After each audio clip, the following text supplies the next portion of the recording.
Você não é o menino da Lava Jato?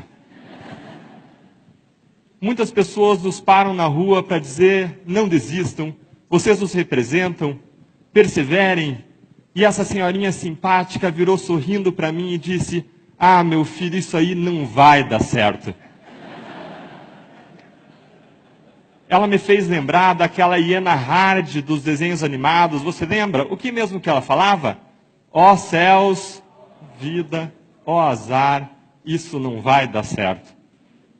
Você conhece alguém assim, que perdeu as esperanças, que acredita que o Brasil não tem jeito? É possível nós vencermos a desesperança e nós derrotarmos a grande corrupção impregnada nas nossas instituições. Mas isso depende de nós. Nós podemos reduzir o sofrimento humano causado pela corrupção, mortes em estradas ruins, desigualdade de oportunidades, falta de segurança pública, escolas péssimas, doenças causadas por falta de água tratada e de esgoto, aflição em filas de hospitais e tantos outros problemas. Lutar contra a corrupção é uma questão de justiça social, de compaixão e de realização de direitos humanos. Por isso, hoje nós vamos falar sobre sonhar, perseverar e ousar na luta contra a corrupção no Brasil. Bom, eu vou começar pelo sonho. Quando eu saía da faculdade, há 15 anos atrás, eu tinha um sonho de um Brasil melhor. Mas mais do que isso, eu queria contribuir para ele. O caminho que eu encontrei para isso foi a carreira de procurador da República. Meu objetivo era, nos casos criminais, alcançar a justiça e, com isso, ajudar a evitar a roubalheira e recuperar o dinheiro desviado. Em 2004, eu tive o meu primeiro grande caso de corrupção. Identificamos mais de 70 funcionários fantasmas na Assembleia Legislativa do Estado do Paraná. O dinheiro dos salários era desviado pelo esquema. Passados mais de 13 anos, adivinhem o que aconteceu? Nenhuma pessoa foi punida e nenhum centavo foi recuperado. Um ano depois, em 2005, eu passei a trabalhar no caso Banestado. Acusamos mais de 680 pessoas por crimes graves. Sabem quantas foram presas? Pouco mais de 10, menos de 2%. Em seguida, num novo caso, réus foram condenados, inclusive por corrupção, a penas que superaram 40 anos de prisão. Agora tudo seria diferente. Contudo, em 2016, os processos todos tinham ido por água abaixo por questões puramente formais. A minha história é parecida com a do Brasil num ponto. É uma história de fracassos na luta contra a corrupção. Um estudo mostra que 97 a cada 100 casos de corrupção comprovada acabam em plena impunidade. As engrenagens do sistema de justiça criminal estão concatenadas, ajustadas para não funcionar contra os poderosos. Foi nesse contexto que no início de 2014 eu fui convidado para entrar na Lava Jato. Um caso até então desconhecido que era apenas uma montanha de trabalho. Como vocês veem, eu tinha várias razões para dizer não. Afinal de contas, nada que eu tinha feito até então tinha adiantado alguma coisa. Na vida, todos nós teremos frustrações correndo atrás dos nossos sonhos. Muitas vezes você não decide o que acontece com você, mas você decide a sua atitude diante do que acontece com você. Diante dessas frustrações, eu poderia amargar e desistir. Mas eu decidi não desistir. Eu decidi perseverar e aceitei o convite. Isso me deu o privilégio de fazer parte de uma grande equipe de agentes públicos que decidiu ousar por meio de um novo modelo de investigação. Com o trabalho inovador dessa equipe, o apoio da sociedade e uma série de sortes, foi possível avançar contra a corrupção e revelar um imenso esquema criminoso. Como esse esquema funcionava? Grandes empresas se articularam para inflar contratos bilionários com a Petrobras. Elas pagavam propinas para aumentar os seus lucros. Do outro lado, o interesse de agentes públicos casava com o desses empresários. Políticos e partidos escolhiam a dedo funcionários, altos executivos da Petrobras, justamente para que eles arrecadassem propinas.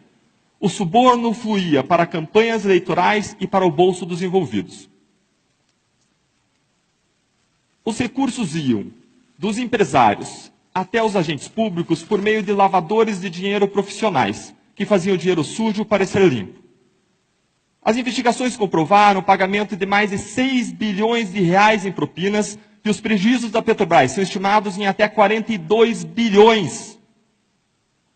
Como resultado, apenas em Curitiba, 282 pessoas foram acusadas por crimes como corrupção, lavagem de dinheiro e organização criminosa. 107 já foram condenadas, apenas que somam mais de 1.600 anos de prisão. Muitas dessas pessoas eram e são poderosas, dentre eles 6 ex-parlamentares, um ex-presidente da Câmara dos Deputados. Em Brasília, apenas a colaboração do Odebrecht implicou quase 1/3 dos senadores e ministros e quase metade dos governadores. Além da punição aos criminosos, estão sendo recuperados aos cofres públicos mais de 10 bilhões de reais, quando a regra no Brasil é não recuperar nenhum centavo. O que a Lava Jato revelou na Petrobras já é muito grave. Mas as provas trouxeram à tona um monstro ainda mais assustador. Esquemas semelhantes estavam espalhados em vários órgãos federais, estaduais e municipais. Descobriu-se que políticos e partidos desonestos escolhem para cargos de direção de órgãos públicos pessoas incumbidas de arrecadar propinas. O dinheiro enriquece os criminosos e financia caras campanhas eleitorais garantindo a reeleição. Ou seja, a corrupção alavanca a permanência dos corruptos no poder, o que gera mais corrupção, o que gera mais permanência dos corruptos no poder, formando-se um círculo vicioso que deturpa a democracia e torna a sociedade brasileira prisioneira da corrupção. O esquema da Petrobras, portanto, é apenas a ponta de um gigantesco iceberg. Estima-se que a corrupção desvia no Brasil 200 bilhões de reais por ano. Bilhões! Isso me traz a um ponto fulcral. Não importa se você é de esquerda, de direita, de centro, de cima, de baixo, de lado, você tem algo importante para fazer com 200 bilhões. Você poderia, por exemplo, triplicar o orçamento federal em saúde ou em educação, ou multiplicar por 5 tudo que se investe em segurança pública no nosso país. Se você quer um país melhor, não há como alcançá-lo sem nós enfrentarmos esse problema. E pela primeira vez as coisas começaram a dar certo. Agora, o que a Lava Jato faz é um diagnóstico. Mas não basta diagnóstico, nós precisamos de tratamento. A corrupção sistêmica pode ser comparada ao apodrecimento de maçãs em um barril. O problema não é resolvido simplesmente retirando as maçãs podres. É preciso mudar as condições de luz, temperatura e umidade que fazem as maçãs apodrecerem. Muitas pessoas acreditam que a Lava Jato vai transformar o Brasil, mas é preciso ir além da Lava Jato. Isso nos leva ao final do ano de 2014, quando, para atacar causas centrais da corrupção, foram desenvolvidas propostas legislativas que ficaram conhecidas como 10 medidas contra a corrupção. Elas foram uma iniciativa inédita e ousada do Ministério Público em conjunto com a sociedade civil. O seu objetivo era prevenir a corrupção, reduzir a impunidade e recuperar o dinheiro desviado. Elas alcançaram apoio de mais de 2 milhões de brasileiros que, por meio das suas assinaturas, as tornaram um projeto de lei de iniciativa popular. Em 2016, enquanto o Brasil chorava a tragédia que vitimou o time de futebol da Chapecoense, a tragédia de avião, na calada da madrugada, a Câmara dos Deputados destruiu as propostas. No lugar das medidas anticorrupção, foi aprovado um projeto que objetivava amarrar as investigações. Novamente, nós podemos amargar e desistir. Lembre que muitas vezes na vida você não decide o que acontece com você, mas é você quem decide qual é a sua atitude diante do que acontece com você. Nós poderíamos amargar e desistir, mas eu decidi perseverar. De lá para cá, contudo, eu tenho visto muitas pessoas amargarem. Para piorar a situação, uma sucessão de notícias ruins se acumularam que soam como mais fracassos na luta contra a corrupção. Malas de dinheiro circulam anos depois de iniciada a Lava Jato. Ministros soltam e ressoltam políticos e corruptos poderosos.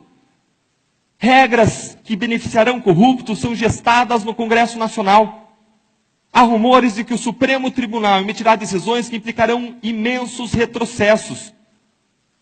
Essa sucessão de fracassos alimenta dentro de nós um inimigo poderoso dos nossos sonhos, que é a desesperança.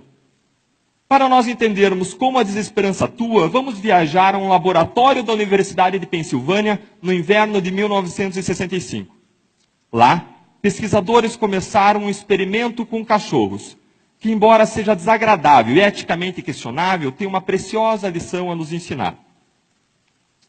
Cachorros de um primeiro grupo foram colocados dentro de um compartimento, um de cada vez, em que eles sofriam choques elétricos regularmente.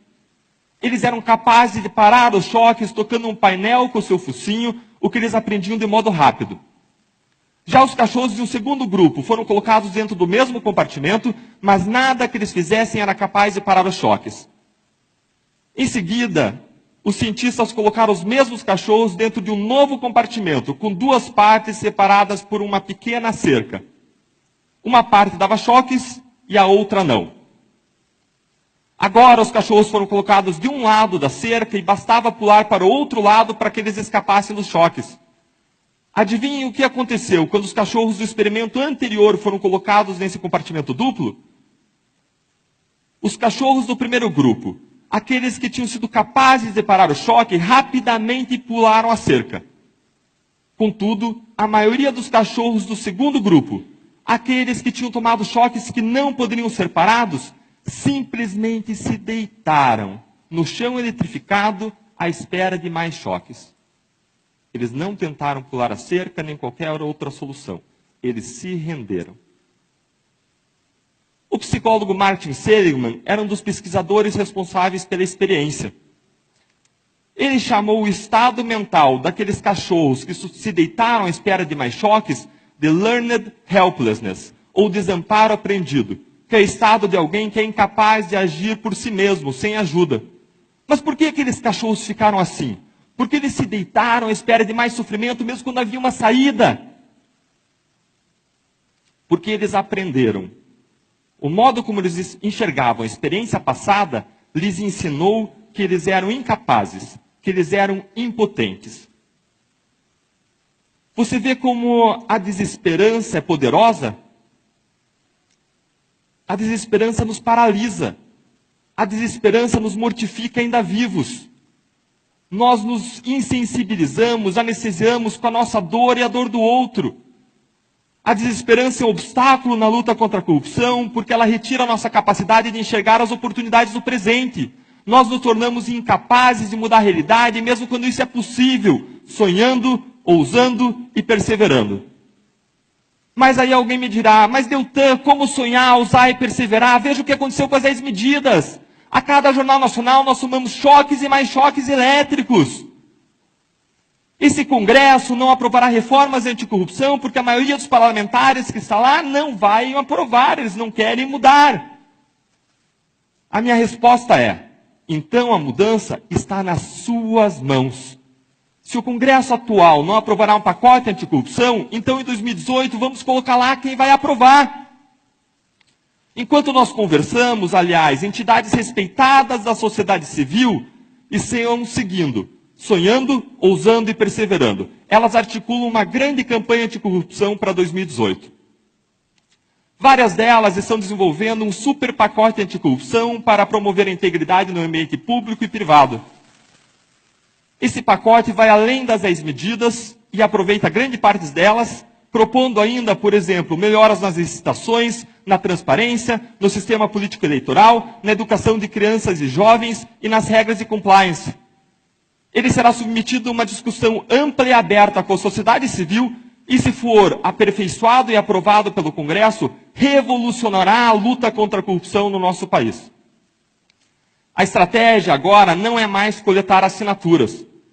É escolhermos como novos senadores, deputados, apenas os candidatos que possuem um passado limpo, têm um compromisso com a luta anticorrupção, têm um compromisso com valores democráticos, E, além disso, o que é importantíssimo nesse momento do nosso país, apoiem o pacote anticorrupção. A ideia agora é nós tomarmos o endosso ao pacote como um critério inafastável para o voto que o cidadão conjugará com outros critérios da sua preferência. Não se trata mais de apenas uma campanha de voto limpo. Agora nós selecionaremos candidatos que nos levarão a um conjunto de leis que incentivarão a integridade, as quais com o tempo nos levarão a candidatos mais íntegros, o que tende a nos levar a novas leis que incentivam a integridade, inaugurando um novo círculo, agora um círculo virtuoso para o futuro. O meu maior medo é que alguns de nós, muitos de nós, como aqueles cachorros que se deitaram à espera de mais choques, não percebamos que em 2018 existe uma cerca baixa sendo colocada perto de nós. Nós podemos dar um grande salto contra a corrupção no Brasil. Talvez você esteja achando tudo isso muito bonito, mas queira me dizer, como aquela senhorinha do avião, ah, meu filho, isso aí não vai dar certo. Se você perdeu as esperanças, eu quero dizer que eu entendo você, mas eu quero propor um exercício mental. Pense na pessoa que você mais ama na face da terra. Talvez a sua mãe, ou o seu filho, o seu marido ou sua esposa. Imagine agora que você vai ao médico e ele lhe diz que essa pessoa que você tanto ama tem uma doença terminal e possui poucos meses de vida. O que você faz? Você vai para casa esperar ela morrer? Ou você vai fazer tudo o que estiver a seu alcance para salvar a vida dela? Indo de site em site, de médico em médico, dobrando seus joelhos e buscando a cura, ainda que seja improvável? A verdade é que existem causas pelas quais vale a pena se lutar, independentemente do resultado, e o nosso país é uma delas. Lutar contra a corrupção é lutar pelo nosso país, e lutar pelo nosso país é lutar por quem nós mais amamos, e nós jamais desistiríamos deles. Se o brasileiro é aquele que não desiste nunca, vamos dizer aqui que nós somos brasileiros e não desistiremos do nosso país. Nós seguiremos juntos, sonhando, ousando e perseverando. Muito obrigado.